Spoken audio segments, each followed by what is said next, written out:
भजन 101। मैं करुणा और न्याय के विषय गाऊंगा।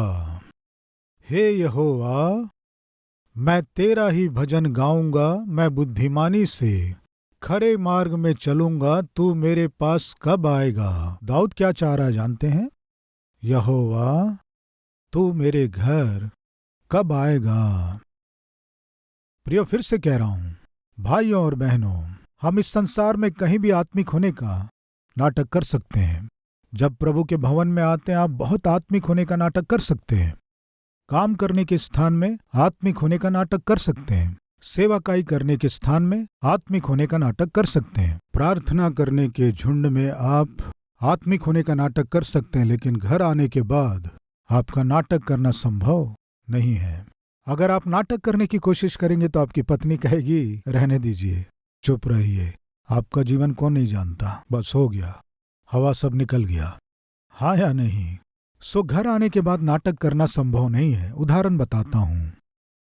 बाइबल में एक व्यक्ति है, उसका नाम नामान है। नामान के नाम का अर्थ है देखने में सुंदर। देखने में सुंदर। वो देखने में सुंदर था, सच है। नामान सेनापति था। सामान्यतः यदि वो सेनापति है तो थोड़ा ताकतवर, बलवान, क्यों प्रियो? होगा ना। ये नामान जो सेनापति है, ये जहां भी जाता यहोवा इसे हर स्थान में सफलता और विजय देता आया। लेकिन नामान की बीमारी क्या है जानते हैं? बताइए बताइए। कोड़ी नहीं, वो घमंडी था। क्या? घमंडी। नामान को नम्र करने के लिए परमेश्वर क्या किया? उसे कोड़ी कर दिया। नाश होने के पहले घमंड चलता है। सावधान भाई, सावधान बहन, आपके जीवन में थोड़ा भी घमंड रहने की अनुमति नहीं है। आपकी सुंदरता के कारण घमंड हो सकता है, आपके जाति के कारण घमंड हो सकता है, या आपके पढ़ाई के कारण घमंड हो सकता है, आपके टैलेंट के कारण घमंड हो सकता है, अपने वस्त्रों को देखकर घमंड, वस्तुओं को देखकर, वाहनों को देखकर घमंड। मैं पूछता हूं, आप अपने जीवन में आप किसी विषय में घमंड कर रहे हैं क्या? सावधान, ये आपके लिए भला नहीं है। बाइबल बताती है, जो घमंड करे वह यहोवा पर घमंड करे। परमेश्वर पर आपको घमंड करना है। उद्धारकर्ता यीशु परमेश्वर है, इस विषय में आपको घमंड करना है। सारी सृष्टि को बनाने वाला परमेश्वर कौन है मैं जानता हूं, इस बात के लिए आपको घमंड करना है।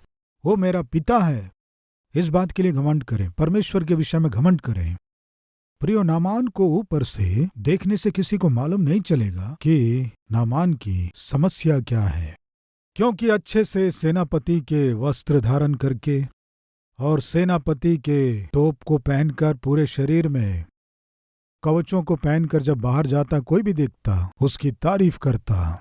सबकी दृष्टि में नामान कौन है बताइए? सेनापति। घर आने के बाद उस हेलमेट को निकालकर, उन कवचों को निकालकर कुर्सी में बैठकर दुखी होता था। किस लिए?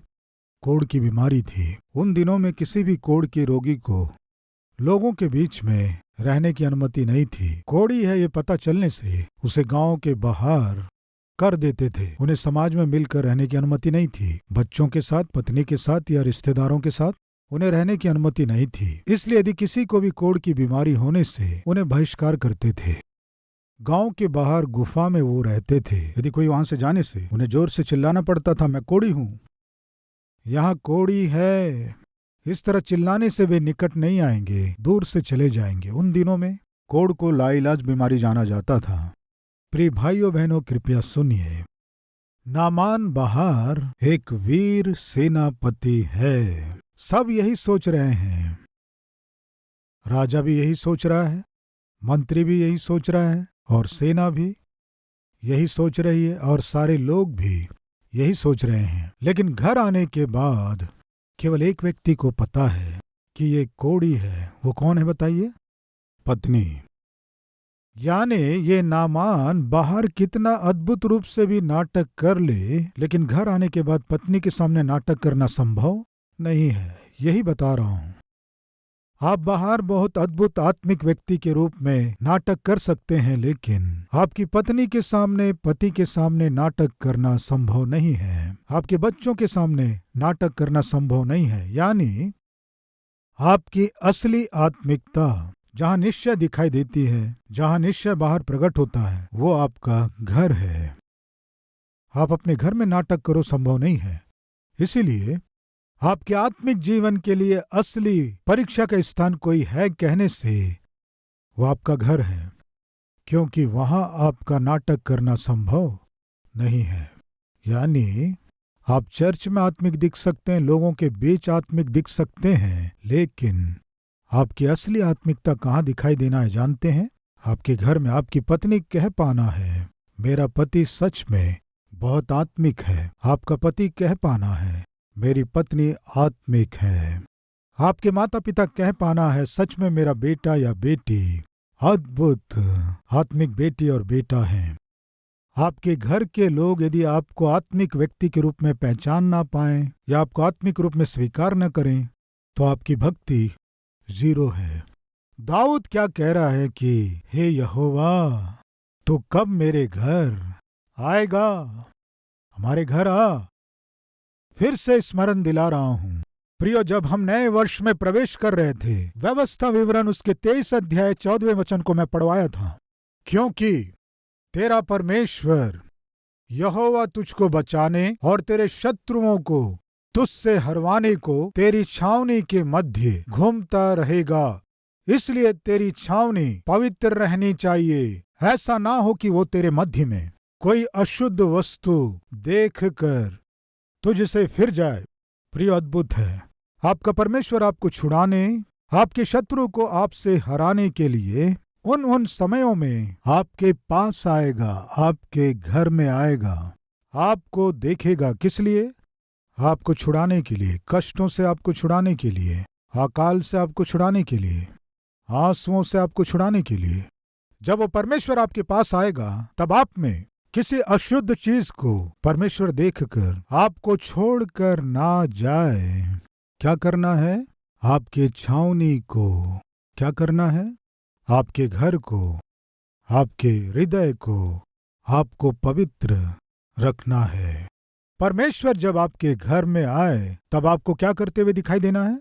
बताइए। जुआ खेलते हुए, सीरियल देखते हुए, सिनेमा देखते हुए, वेब सीरीज देखते हुए, अश्लील फिल्में देखते हुए, क्या देखते हुए आपको दिखाई देना है या दिखाई देंगे? एक बार सोचिए, कौन सी चीजें आपकी आत्मिकता को बिगाड़ रही हैं आप जानते हैं? कौन सी चीजें आपकी पवित्रता को बिगाड़ रही हैं आप जानते हैं?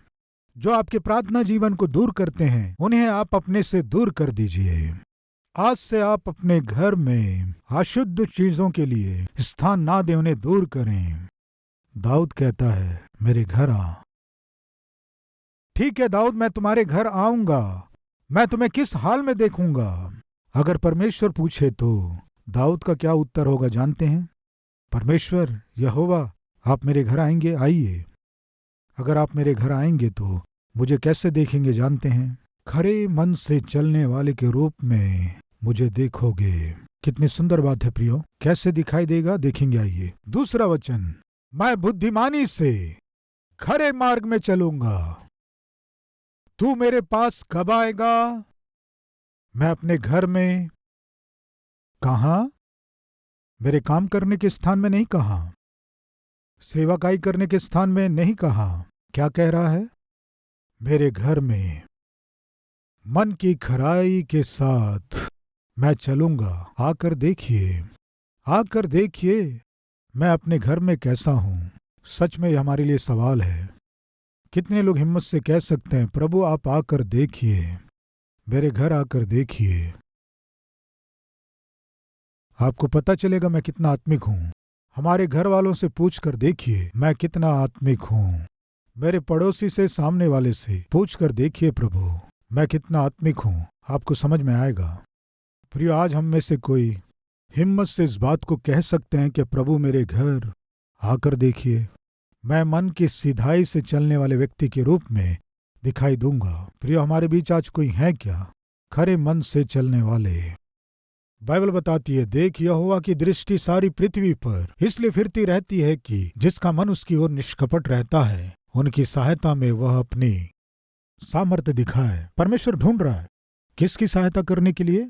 जिसका मन निष्कपट है उनकी, जो धार्मिकता से जी रहे हैं उनकी सहायता के लिए, जो खराई से जी रहे हैं उनकी सहायता करने के लिए, उन्हें ऊंचा करने के लिए, उन्हें महान करने के लिए, उन्हें बहुत से लोगों के लिए आशीषदायक बनाना है। ये सोचकर परमेश्वर ढूंढ रहे हैं निष्कपट लोगों को।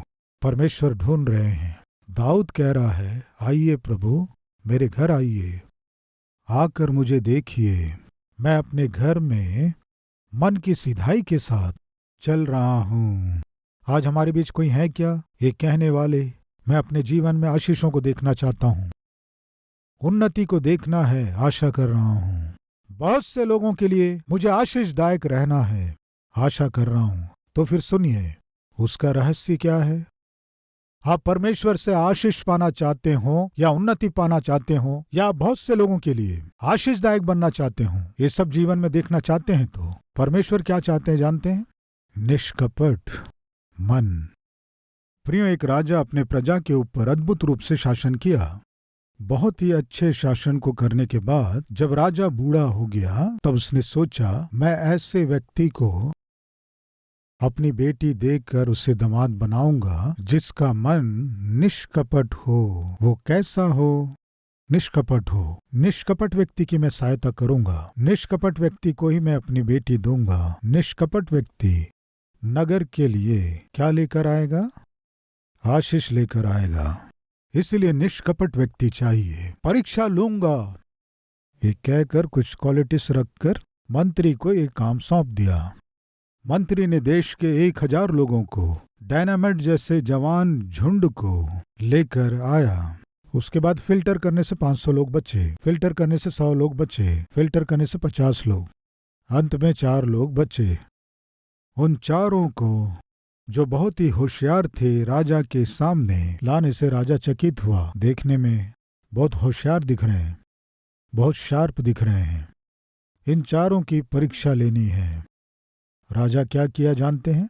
एक एक जन को एक एक बोरा बीज दिया। एक बोरा बीज देकर उसने क्या कहा जानते हैं? तुम्हें जाकर इन बीजों को बोना है, तुम्हें जाकर फसल उत्पन्न करना है, तुम्हें ही जाकर मेरे दिए गए बीजों से फसल उत्पन्न करना है। जो अधिक उत्पन्न करेगा और वापस बीज लेकर आएगा, फसल लेकर आएगा, उन्हें ही मैं अपने दामाद के रूप में स्वीकार करूंगा। ये कहकर उन्हें बीज दिया। एक एक जन एक एक बोरा बीज लेकर वे स्वयं अपनी जमीन को तैयार करके, जोत कर, उसके बाद पानी देकर, उसके बाद बीज बो दिए। प्रिय, अब राजा से मिलने का समय आ गया और एक ने बहुत खुशी से बोए गए सारे बीज जब फलवंत हुए, उन सबको, फसल को काट कर, उन्हें बोरों में भर भर कर, लगभग 100 बोरे, उन 100 बोरों को गाड़ियों में भरकर राजा के पास आया। और दूसरे ने 120 बोरे फसल लेकर राजा के पास आया। तीसरे ने 150 बोरे फसल उत्पन्न किया, वो भी गाड़ियों में उत्पन्न किए फसल को लेकर आया। चौथा व्यक्ति अपनी माँ से बात कर रहा था। माँ, बचपन से पिता के नहीं होने पर भी तू ही सब कुछ होकर मुझे पाली पोसी। मैं उन्नति करूं तो आशा की, मैं बहुतों की भलाई करूं तो चाही, लेकिन पता नहीं क्यों राजा के लिए गए परीक्षा में मैं पूरी रीति से हार गया। क्या हुआ मुझे समझ में नहीं आ रहा है। 1000 लोग जब चुने गए तब मैं उनमें था तो मैं बहुत खुश हुआ, और जब 500 लोग बच गए तो उनमें भी मैं था, और जब 100 लोग बच गए उनमें भी मैं था, जब 50 लोग बच गए उनमें भी मैं था।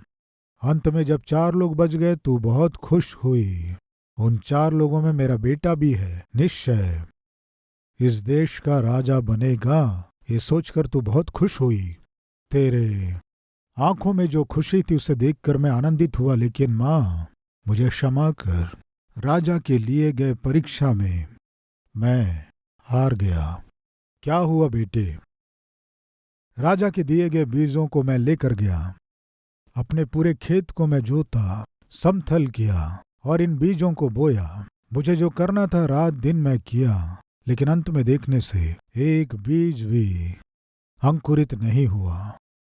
मुझे क्या समाचार मिला कि बाकी तीनों, एक ने 100 बोरा, एक ने 120 बोरा और एक ने 150 बोरा उत्पन्न किया। क्या हुआ मुझे नहीं पता, लेकिन राजा की परीक्षा में मैं फेल हो गया। माँ, राजा का सामना करने के लिए, राजा के पास जाने के लिए मुझे बहुत डर लग रहा है। मुझ में हिम्मत नहीं है, इसीलिए मैं इस मुकाबले से हट रहा हूँ। दुखी होते हुए अपनी माँ से कहा। तब माँ ने क्या कहा जानते हैं? बेटे, तुम्हें जो करना था तुम सब किए।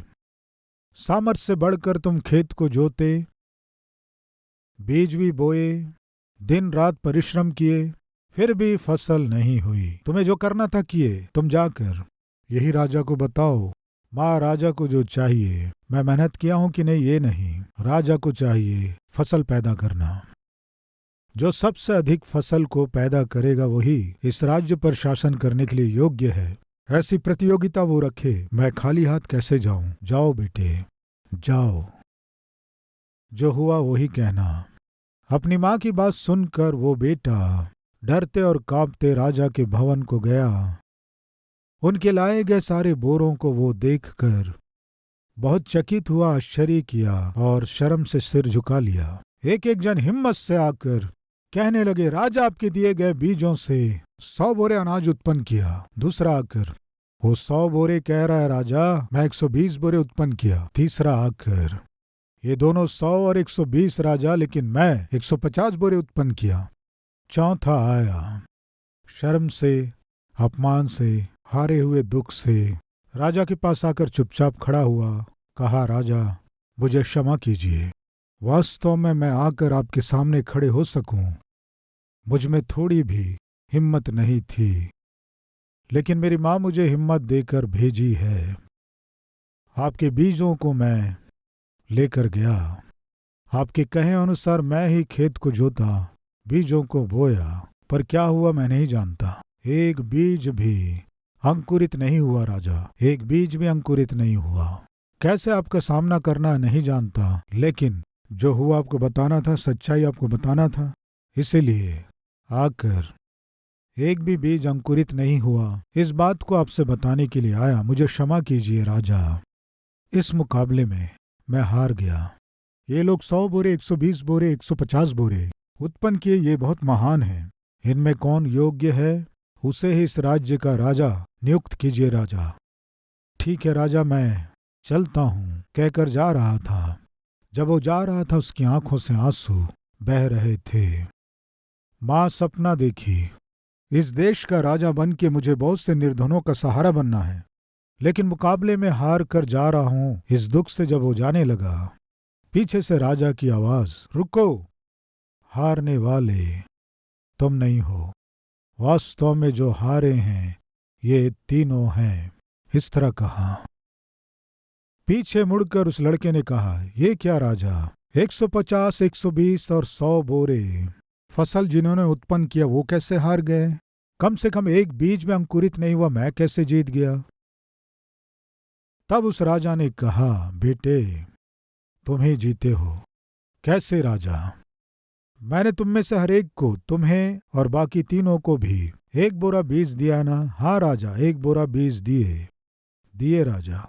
लेकिन सुनो, मैंने जो बीज दिया था वो बीज उबाले हुए बीज थे, उनके अंकुरित होने का चांस नहीं था। लेकिन इनको 150, 120 और 100 बोरे हुए। नहीं बेटे, झूठी बात, वास्तव में किसी के भी फसल उत्पन्न नहीं हुए। लेकिन ये क्या किए?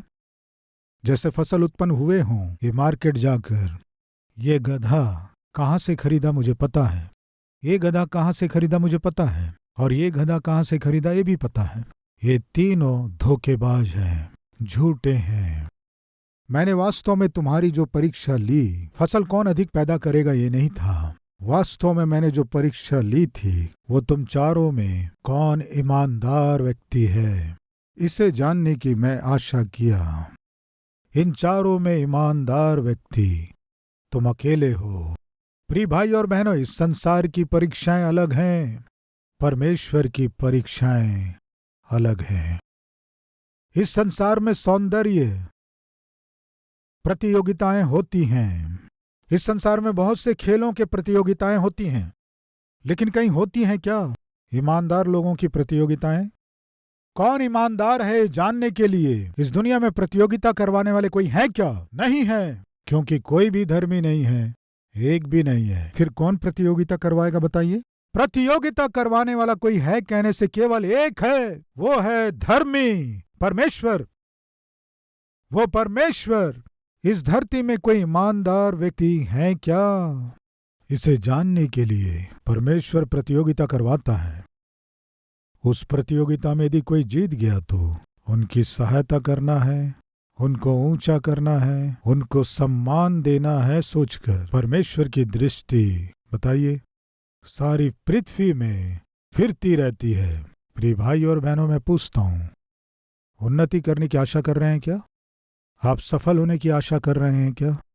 आपका जीवन दूसरों के लिए आशीषदायक, भला करने वाला होना है, आशा कर रहे हैं क्या? तो फिर बाइबल बताती है जो धार्मिकता के भूखे और प्यासे हैं वे धन्य हैं, क्योंकि वे तृप्त किए जाएंगे।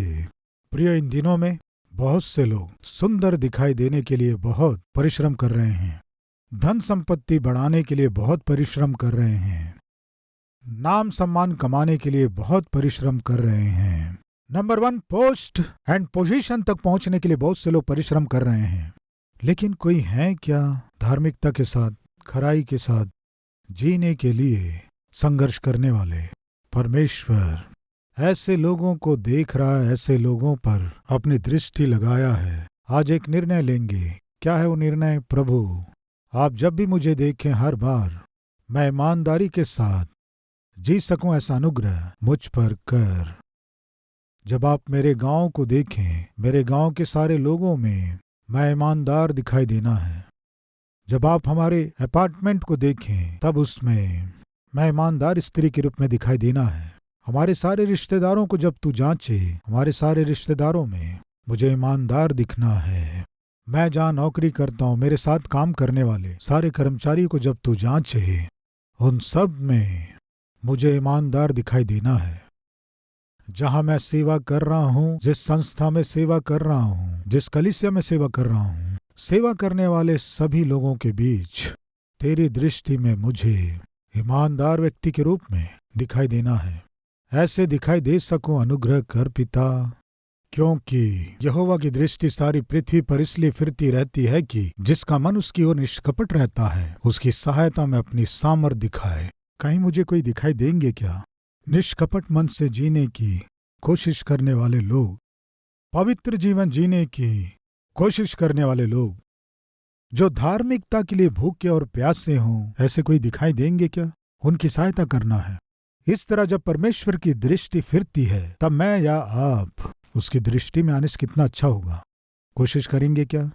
ऐसी आत्मिकता के साथ हम जिएंगे क्या? दाऊद कहता है, मेरे घर आइए पिता। दाऊद, मैं तुम्हारे घर आऊंगा, तुम कैसे दिखाई दोगे? मेरी पत्नी को मारते हुए दिखाई दूंगा।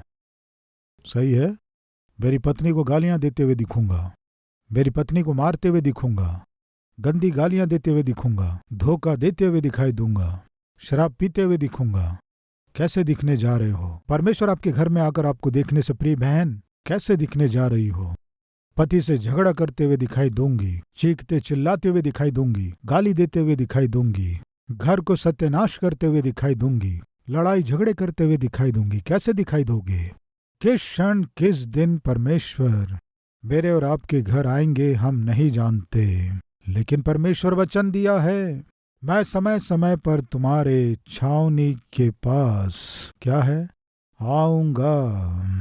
इसीलिए जब परमेश्वर आपको देखे, तब आप में किसी अशुद्ध चीज को देखकर परमेश्वर तुम्हें छोड़कर फिर ना जाए। यदि परमेश्वर आपको छोड़कर नहीं जाना है, तो आप अपने छावनी को, अपने घर को, आपके हृदय को पवित्र रखें। आज हमारे बीच कोई है क्या? पिता, आप मेरे घर कभी भी आएं, तब मेरे घर को पवित्र और शुद्धता के साथ रखने वाली एक गृहिणी के रूप में, एक पति के रूप में, एक माँ के रूप में, पिता के रूप में हम रहेंगे पिता। आप मेरे घर जब भी आएं, आपको भाता हुआ जीवन जीऊंगा, ऐसा जीवन मुझे दीजिए पिता। प्रार्थना करने वाले हैं क्या? प्रार्थना करें। आइए हर एक जन मेरे साथ प्रार्थना में सहभागी हों।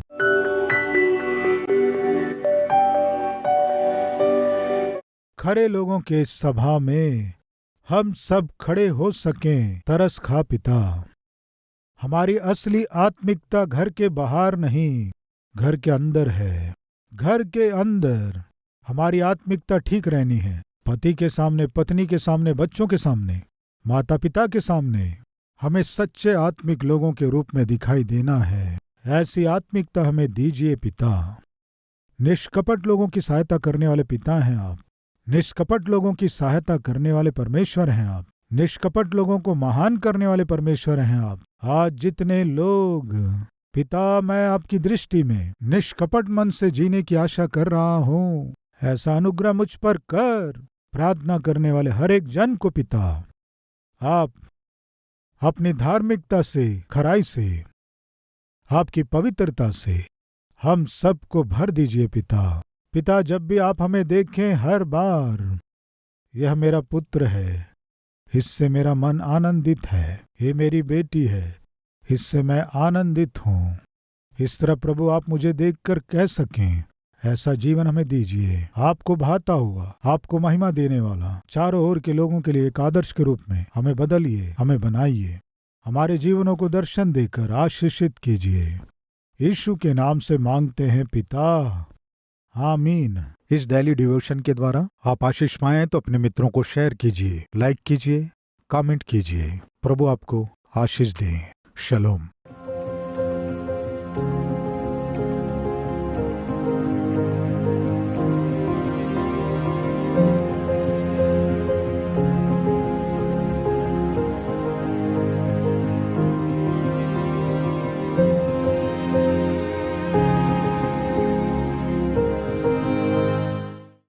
हमारा पता Calvary, post box number 30, Kukatpally, Hyderabad 72।